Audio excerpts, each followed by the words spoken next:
Welcome back. 619 on your drive to work this morning. So interesting story this morning, kind of headlines. Joe Biden, Joe H.R. Nightmare Biden.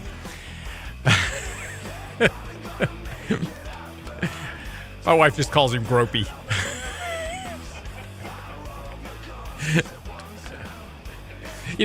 It's funny. My wife has these very interesting views about men. And she goes, have you ever noticed, and look, if you drive a Corvette, my apologies up front, but she goes, have you ever noticed that the only people who drive Corvettes are creepy old men? Yeah, I've always wanted a Corvette. I guess I won't be getting one now. But she goes, but every time she sees Joe Biden on television or something, she'll walk by and she goes, oh, look, it's Gropey. I bet he drives a Corvette.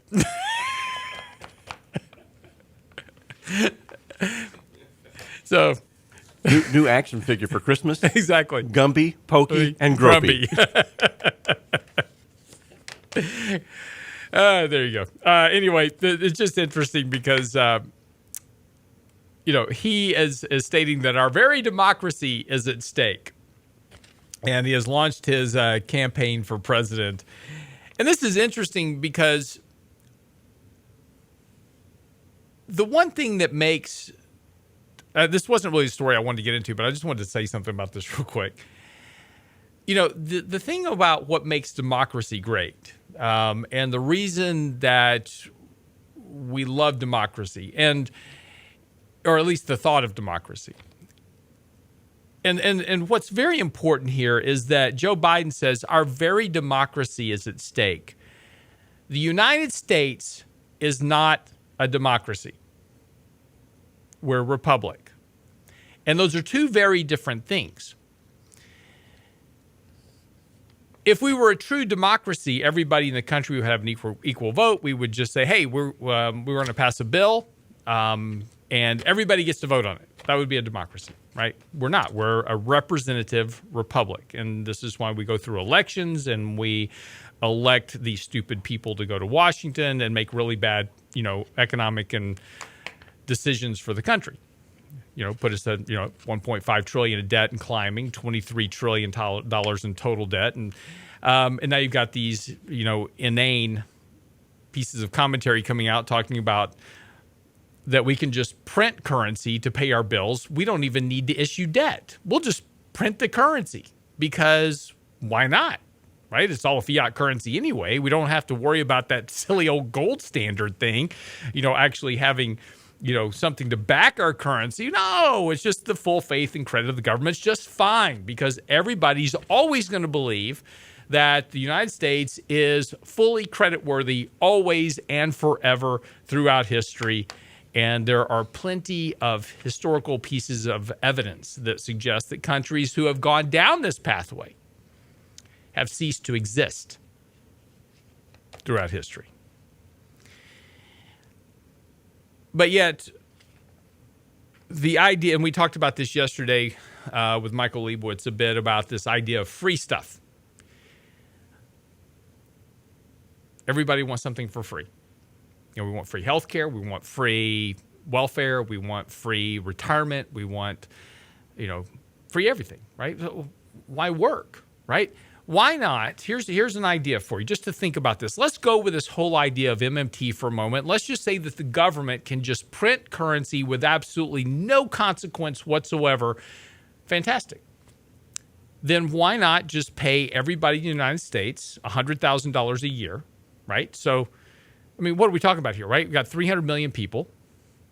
Let's say it's not even that many, actually. Let's just call it about 150 million people because people have kids, right? So let's assume that everybody in America we got 350 million people in America. So let's assume most of them are married and they have one kid. So let's say we got about 150 million households we have to support. So let's just cut 150 million households a check for $100,000 a year. Okay? It's not that much money in the grand scheme of things, right? When you can just print currency without consequence,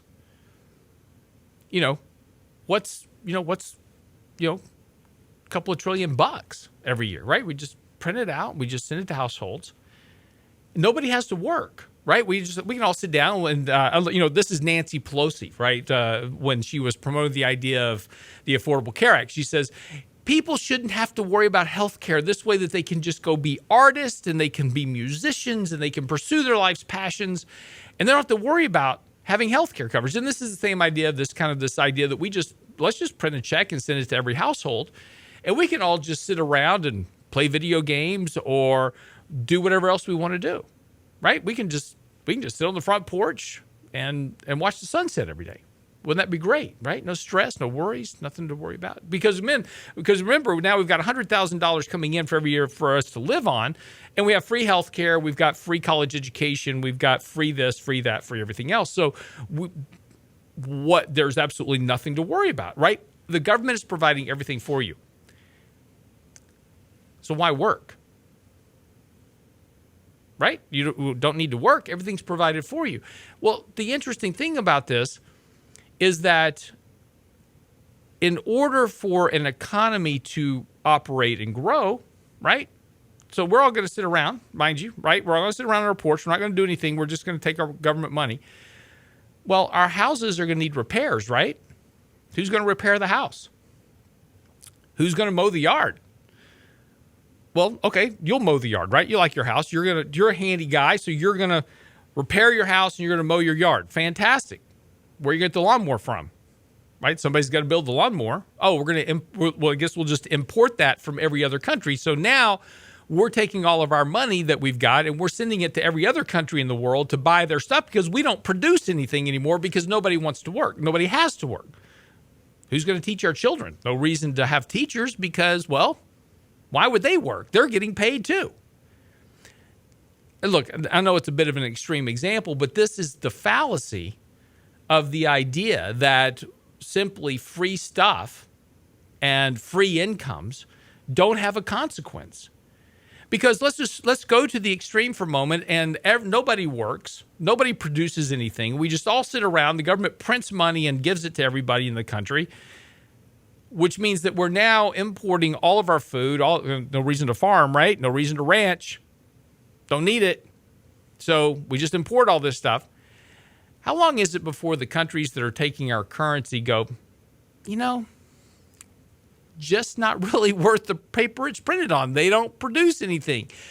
The reason that we have the full faith and credit of the government, that's great, right? We have that behind our currency. But the reason that people invest in the country and the reason that people will put their money here and the reason that our dollar spending power is the way that it is because we have a strong and vibrant economy. We produce stuff, we manufacture, we provide services, we provide goods, we provide stable governments. We have a rule of law. We have some rule of law left. We haven't completely destroyed it. But this is what gives our full faith and credit value. When you no longer have full faith and credit, when you're just printing money willy-nilly, not producing anything and having no real value, your currency will have no real value. And this is what's happened with countries that have tried this before through all out history.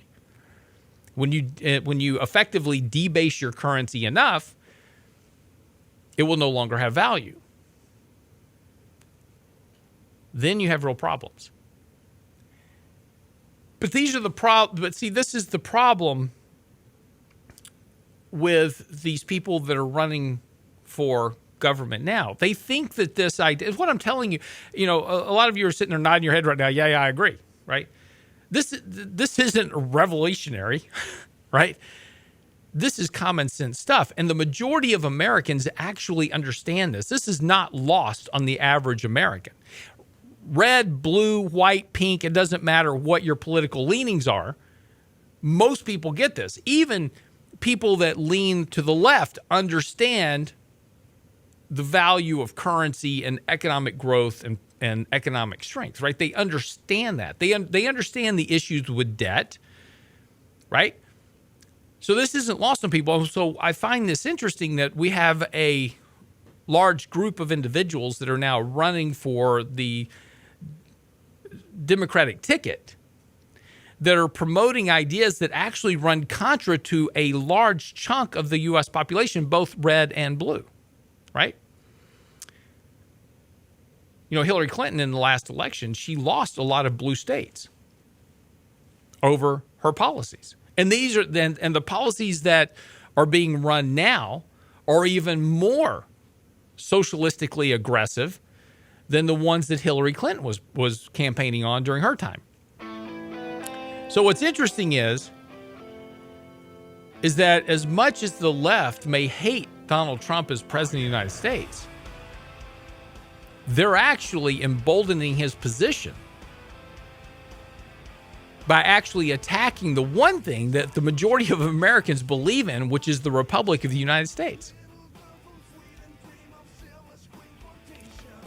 You know, the issue is ultimately this idea of MMT and spending money without consequence has consequences. And yes, it may not have happened yet. And this is the interesting thing. It says, well, it hasn't happened yet. Doesn't mean it won't. You know, these things take a long time, but when you're running $1.5 trillion in a deficit and running $23 trillion in debt, which will be $25 trillion, mind you, by the time that Donald Trump leaves office, you know, this is going to be an issue that a vast majority of voters will start to focus on. Be right back after the break.